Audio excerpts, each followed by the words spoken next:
बिस्मिल्लाहिर्रहमानिर्रहीम। Welcome to my YouTube channel. अस्सलाम वालेकुम स्टूडेंट्स, उम्मीद है आप सब खैरियत से होंगे। आज हम करेंगे Allied school summer pack grade 8 subject English page number 12 to 21। So start करते हैं जी। अब यहाँ पे पेज नंबर 12 पे हमें क्या दिया हुआ है, ड्रा और paste a picture of your dream land where you want to spend your summer vacations and which kinds of activities and games you will like to play there. अब वो कह रहा है कि आपकी जो ड्रीम लैंड है, समर वेकेशन में आप जहाँ पे जाना चाह रहे हैं, आपके ख्याल में जो आपके लिए ड्रीम लैंड है उसकी पिक्चर यहाँ पे आपने पेस्ट करनी है। सेकंड, उसके बारे में आपने कुछ जो है वो राइट भी करना है कि आप वहाँ पे कहाँ जाना चाह रहे हो, क्या एक्टिविटीज़ या क्या गेम्स वहाँ पे करना चाह रहे हैं। ठीक है, तो अब आप जिस जगह पे भी आपकी जो भी ड्रीम लैंड होगा उसके बारे में आप यहाँ पे पिक्चर उसकी पेस्ट कर दें, या आप गए हैं अगर आपने कोई पिक्चर बनाई है वहाँ से, तो वो जो है ना आप लेके जो है ना वो पिक्चर यहाँ पे पेस्ट कर सकते हैं। उसका प्रिंट आउट ले लें, पेज पे भी कलर प्रिंट आउट निकल आता है तो वो आप निकलवा लें इजीली। ठीक है, तो वो फिर आप यहाँ पे पेस्ट कर सकते हैं। अपनी पिक्चर्स भी आप जो है ना वो भी लगा सकते हैं। ठीक है, अच्छा अब यहाँ पे जो मैंने लिखा है वो ग्रैंड पेरेंट्स का विलेज लिखा है। अब आप इसको चेंज भी कर सकते हैं, जो आपकी ड्रीम लैंड होगी ज़ाहिर है आप उससे रिलेटेड भी लिख सकते हैं। आप नॉर्दर्न एरियाज़ में जाएंगे वहाँ पे लिख सकते हैं, कोई हिस्टोरिकल प्लेस है आपका वो भी राइट कर सकते हैं। ठीक है जी, तो my dream land is my grandparents village. I want to spend my summer vacation there in June. The village has fresh air, green fields and big trees. I will like to play hide and seek with my cousins there. I will also play cricket in the open field. I will enjoy swimming in the canal. I will also ride a bicycle and climb trees. I will eat fresh mangoes and lassi from my grandmother. I will help my grandfather in the fields. This village will be peaceful and full of love. I will enjoy every day with my family there. ठीक है जी, तो इस तरह से करके जो है आप यहाँ पे एक पैराग्राफ टाइप जो है वो लिख सकते हैं। मैं आपको शो करवा दूँ अगर आप इसको देख लें कि मैंने किस तरह से जो है ना इसको राइट किया है। ठीक है, नेक्स्ट चलते हैं जी पेज नंबर 13 पे। अच्छा, पेज नंबर 13 पे यहाँ पे आप क्या लें कि एक पैसेज दिया हुआ है, पैसेज के नीचे कुछ क्वेश्चंस है और एमसीक्यूज टाइप है। आपने इस पैसेज को जो है वो थोड़ा लॉन्ग है, वीडियो लॉन्ग हो जाएगी, मैं रीड नहीं कर रही, आपने इसको जो है ना वो रीड ज़रूर कर लेना है। ठीक है, इन्फॉर्मेटिव है आपके लिए, टीवी से रिलेटेड है ये। ठीक है, तो उससे रिलेटेड जो ऑब्जेक्टिव है वो मैंने यहाँ पे सॉल्व कर दिया, आप उसको देख लें, इसको आप ज़रूर रीड कर लीजिएगा। रीड करके वैसे आप खुद भी आंसर दे सकते हैं। उसने कहा when did colour TVs come out, तो 1953 इसका आंसर है, आप इसको सर्कल कर देंगे। ठीक हो गया। नेक्स्ट आपके पास है which was not true about the first TV के बारे में क्या ठीक नहीं है। It did not have sound, true नहीं है क्योंकि उसमें साउंड थी। When did network start showing program in color? 1965 है। Why did the first TV station only show Felix the cat for 2 hours a day?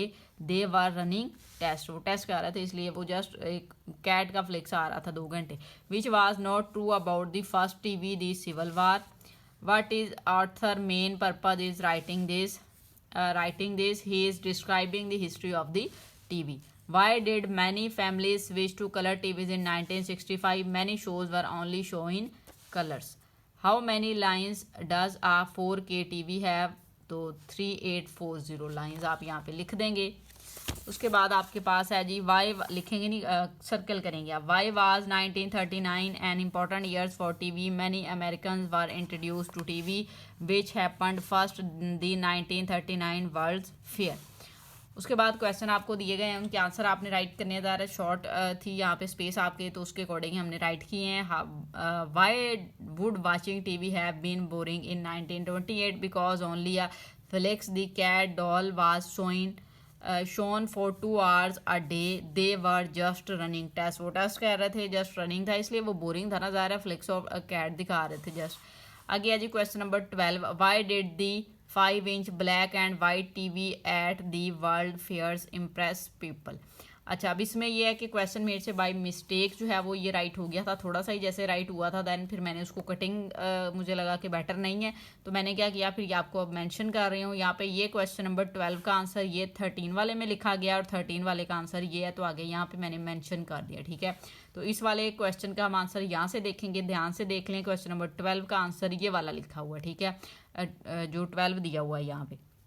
Because the US president gave a speech on them, people loved the new technology. अब question number 13 है, discuss why would it have been a bad idea to buy a color TV when they first were released?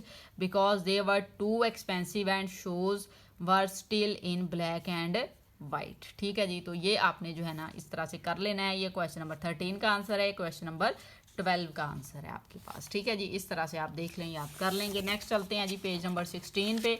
अच्छा, page number 16 पे क्या दिया हुआ, right a poem using your memories on a place you visited. आप जो से place में कभी गए हैं तो उससे रिलेटेड आपने एक पोएम बनानी थी जी। ठीक है, you would also start your poem with I remember, allow your memories to guide your pen. ठीक है जी, अब आपने एक पोएम राइट करनी है। आप जो भी किसी लैंड में गए हैं जो आपको भूली नहीं है, कोई जगह जो आपने विजिट की है उससे रिलेटेड आप कोई से भी पोएम बना सकते हैं। ठीक है, तो यहाँ पे जो मैंने बनाई है आप उसको देख लें। आई remember the cool air in the morning, I remember my grandparents village. ठीक है, पोएम का जो नेम है वही जो पीछे हमने प्लेस किया उससे रिलेटेड फिर मैंने कर लिया, आप इसको चेंज भी कर सकते हैं। I remember the cool air in the morning, I remember the green fields and tall trees, I remember playing hide and seek with cousins laughing all day, I remember swimming in the canal and chasing butterflies at play. I remember grandmother's sweet lassi and mangoes fresh from the tree. I remember grandfather's stories under stars that shone on me. I remember bicycle rides so fast on village roads of dust and stone. I remember love that always lasts in that village I call हूँ। ठीक है जी, तो इस तरह से करके आपने पोएम राइट करनी है। ये देख लें जी, विलेज के लिए तो ये थी, अगर आप कोई और प्लेस लिखेंगे तो उससे रिलेटेड जो है फिर आप वो कर लीजिएगा। ठीक है जी, नेक्स्ट चलते हैं पेज नंबर 17 पे। पेज नंबर 17 पे क्या दिया हुआ है, suppose a year ago you lent your favourite book to your cousins or friend who you thought would enjoy it. Unfortunately, your friend cousin has forgotten to return it. The book has sentimental value to you as it had been presented by your grandmother. Write a letter to your friend. In the letter, ask how he or she is doing. Remind him her about the book. Explain why you need it back. ठीक है जी, तो ये एक आपने letter right करना है। आपने एक बुक दी थी फ्रेंड को या कज़न को, उससे रिलेटेड आपने लेटर राइट करना है। स्टार्ट में जो प्रोटोकॉल है आपने पूरे कर लीजिएगा, जो भी लेटर के स्टार्ट में लिखा जाता है, जिस तरह से आपको करवाया गया होगा, गाइड किया हुआ है, उसी वे में आपने करना है। ठीक है जी, स्कूल में दायरा आपने किए होंगे उसी वे में कीजिएगा। तो यहाँ पे अब हम देख लेते हैं, डियर अहमद, कोई भी नाम आप यहाँ पे लिख सकते हैं, फ्रेंड भी लिख सकते हैं, कजन्स भी लिख सकते हैं। I hope you are doing well, it's been a year since we last met and I often think about you. I am writing to remind you about the book I lent you last year, it was my favourite book the jungle book. आप book का name भी change कर सकते हैं। I thought you would enjoy reading it, but now I need it back because it has great sentimental value for me. It was a gift from my grandmother before she passed away. For me, it's not just a book, it has been presented to me by my grandmother, so it's very special. Please return it when you can. Let me know how। ठीक है, ये इतना लिख देना। उसके बाद let me know how you are doing these days, yours lovingly. आगे अपना नेम लिख दें, यहाँ पे मैंने अली राइट किया। ठीक है, अब ये जो है ना इस तरह से आपने कर लेना है। जब भी आप ये समर पैक बनाएं तो ट्राई कीजिएगा कि आप जो पॉइंटर है उसका यूज़ नहीं करें, आप पेन का यूज़ कीजिएगा। ठीक है, क्योंकि पॉइंटर जो है वो थोड़ी इंक दूसरी साइड पे जा रही है आपके, तो इसलिए आपके पेजेस पे फिर मसला थोड़ा सा हो रहा है। यहाँ पे भी ये देख लें ना, रीड करने में भी, ठीक है, उसकी इंक जो है वो दूसरी साइड पे जाती है। तो ये देख लें जी किस तरह से मैंने राइट किया हुआ है, थोड़ा बहुत आपको क्लियर हो जाएगा। ठीक है जी, नेक्स्ट चलते हैं जी। आपने एक बार जो भी आपका समर पैक करवा रही हूँ, आपने एक बार अपने टीचर से ज़रूर डिस्कस कर लेना है। ग्रामेटिकल मिस्टेक्स या कोई और चीज़ जो भी है आपने उसको फिक्स करना है, उसके बाद आप इसको सबमिट करवाइएगा अपने स्कूल में। नेक्स्ट चलते हैं जी पेज नंबर 18 पे। Imagine that you are doing to meet your favourite personality. वो कह रहा है आप इमेजिन करें जी फेवरेट पर्सनैलिटी से मिले हैं। Write down 8 question that you want to ask that person, then write your own answer to the question using your imagination and being as creative as possible. ठीक है, तो जितना क्रिएटिव हो सकता है आपने उतना क्रिएटिव होना है। फेवरेट पर्सनैलिटी कोई भी हो सकती है, ठीक है, वो ज़रूरी नहीं है आज के लेवल की है या आज के दौर की है, कोई भी हो सकती है। तो यहाँ पे मैंने फेवरेट पर्सनैलिटी कायदे आज़म उससे रिलेटेड आपने 8 क्वेश्चन करने हैं और आंसर लिखना है। यहाँ पे अब स्पेस मेरे से कम होगी, मैनेज नहीं हुई मेरे से, तो ये 7 क्वेश्चन है, आप एक और ऐड कर लीजिएगा, तो किसी एक को आप शॉर्ट भी कर सकते हैं, ठीक है, या कोई और क्वेश्चन आप इनमें से कोई शॉर्ट करके ऐड कर लें तो फिर ये पूरा हो जाएगा। या आप अदरवाइज ये काम कर सकते हैं, ये वाली जो लाइन मैंने ली थी आप इसको इधर लाइन खुद ड्रा करके ये वाला उधर लिख लें, फिर एक लाइन ये आपके पास जो है ना वो बच जाएगी, तो फिर में भी आप इसको थोड़ा सा मैनेज कर लें। क्वेश्चन नंबर 1 है जी, sir what was your biggest dream for Pakistan? My biggest dream was to see Pakistan as a land where people of all religions live together in peace with justice and equality for everyone. What inspired you to lead the love for my people and the desire to protect their rights inspired me. What was the hardest moment in your life? The hardest moment was during the partition. What advice would you give to students today? I would say work, education, discipline, and unity are the keys to making Pakistan strong. Hobby in free time, I loved reading books and listening to classical music.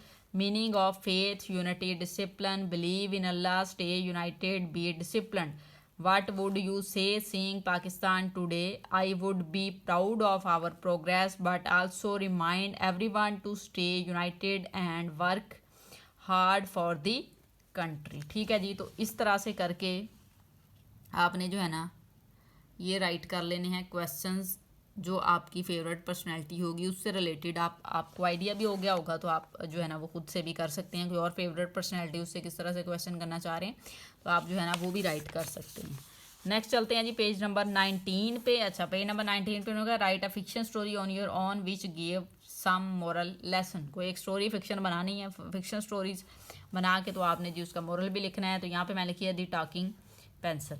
Once a boy named Zan was very lazy. He never did his homework. One day he found a magic pencil. When Zan said write, the pencil started writing on its own. Zan became happy. He never studied and just ordered the pencil to do all work. One day his teacher gave a test. Zan took the magic pencil to class, but the pencil said, I can write but I cannot think for you. The pencil became silent. Zan failed the test because he never learned anything. ठीक है जी, तो ये इस तरह से एक story होगी। इसका मॉरल है जी there is no substitute for learning, cheating never helps. तो इस तरह से करके जो है आपने एक कोई भी स्टोरी जो है वो आप यहाँ पे इस तरह से बना के तो जो है ना उसको राइट कर सकते हैं, और आपने उसका मॉरल जो है वो ज़रूर जो है ना वो मेंशन करना है। ठीक हो गया। नेक्स्ट चलते हैं जी पेज नंबर 20 पे।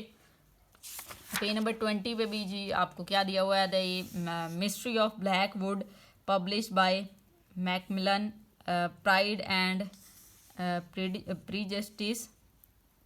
उसके बाद है a tale of two cities. अच्छा, ये बुक्स के नेम है, ठीक है। उसने क्या है, read any two readers and right a review on it. You can read any other reader of your on choice and mention book name and publisher name. को इनमें से दो के रिव्यू आप दे सकते हैं, या कोई और अगर आपने रीड किया तो उस बुक का नेम और पब्लिशर का नेम दे के उसके बारे में आपने बेसिकली रिव्यू देना था। तो बुक नेम है the mystery of black would है, पब्लिशर इसका मैकमिलन ही है, रिव्यू है this is a mystery story about a haunted house called Blackwood. The plot is exciting and keeps the reader curious till the end. The characters are brave and smart. I liked how the mystery was solved at the end. It teaches us to be courageous and not believe in superstitions. I give it 9/10. ठीक है जी, तो इस तरह से करके आपने किसी भी बुक जो है अगर आपने कोई और रीड की है तो उसके बारे में आपने लिखना है। वैसे आप इन बुक्स को भी रीड कर सकती हैं। नेक्स्ट है जी बुक नेम है the old man and the sea, publisher है जी मैकमिलन ही है इसका, पब्लिशर रिव्यू है जी this is a short story about an old fisherman named Santiago. He goes to a sea for 84 days and catches no fish on day 85. He catches a huge marlin but has to fight sharks for 3 days. In the end, he loses the fish but wins respect. The story teaches us never give up even when you fail. I give it 10/10. ठीक है जी, तो 10/10 marks वो दे रहे हैं इसको जी। Review इसका जो है वो आप देख लें। इस तरह से जो है ना आपने चीज़ें जो है ना वो राइट कर लेनी है। आप ऊपर वाली जो 2 बुक्स थी उनके बारे में भी ज़ाहिर राइट कर सकते थे, उसके रिलेटेड भी आप जो है ना वो रिव्यू ही देना है तो आप रिव्यू जो है ना वो दे सकते हैं। नेक्स्ट चलते हैं जी पेज नंबर 21। पेज नंबर 21 है right a character sketch of your favourite family member. आपकी फैमिली में जो फेवरेट मेम्बर है उसका करेक्टर स्केच आपने यहाँ पे जो है वो राइट करना था। सो मैंने जो लिखा है आप देख लें। My favourite family member is my mother. She is a house wife. She works very hard for our family from morning till night. She wakes up early and cooks delicious food for all of us. My mother keeps our house clean and tidy. She is very kind, caring, and loving. She always takes care of us when we are sick. She helps me with my studies and teaches me good manners. My mother is patient and never gets angry quickly. She sacrifices her own comfort for us. I love my mother very much and I am proud that she is my mother. She is the backbone of our family. ठीक है, तो mother के बारे में आपने यहाँ पे right किया है, इस तरह से कर सकते हैं। आप फादर का भी कर सकते हैं, जो भी आपको फैमिली मेम्बर आपका फेवरेट है उससे रिलेटेड आपको थोड़ा समझ आ गया होगी कि किस वे में जो है आपने राइट करना है, तो वैसा कर लीजिएगा। लास्ट पे दुआ है कि अल्लाह give my mother good health, long life and happiness, आमीन। ठीक है जी, तो इस तरह से करके आप जो है आपका जो भी फैमिली का फेवरेट मेंबर है उसका करेक्टर स्केच जो है वो आप राइट कर सकते हैं। ठीक है जी, तो यहाँ पे आपका इंग्लिश का समर पैक कंप्लीट हो गया है। उम्मीद है आपको वीडियो अच्छी लगी होगी। वीडियो अच्छी लगे तो लाइक एंड शेयर ज़रूर करें, और अगर आपको लगे कि कुछ पास टाइम लिखते हुए बाय चांस या मिस्टेक हो जाती है, ग्रामेटिकली कोई मिस्टेक या कुछ भी, तो आपने जब भी ये समर पैक अपने सबमिट करवाने हैं स्कूल में, तो एक बार आपने जो है ना वो अपने पेरेंट्स को या फिर अपने टीचर को जो है ना वो रिव्यू करवा लेना है, देन फिर आप जो है वो सबमिट करवाइएगा, ताकि आपको किसी दिक्कत का जो है वो सामना ना करना पड़े। Thank you.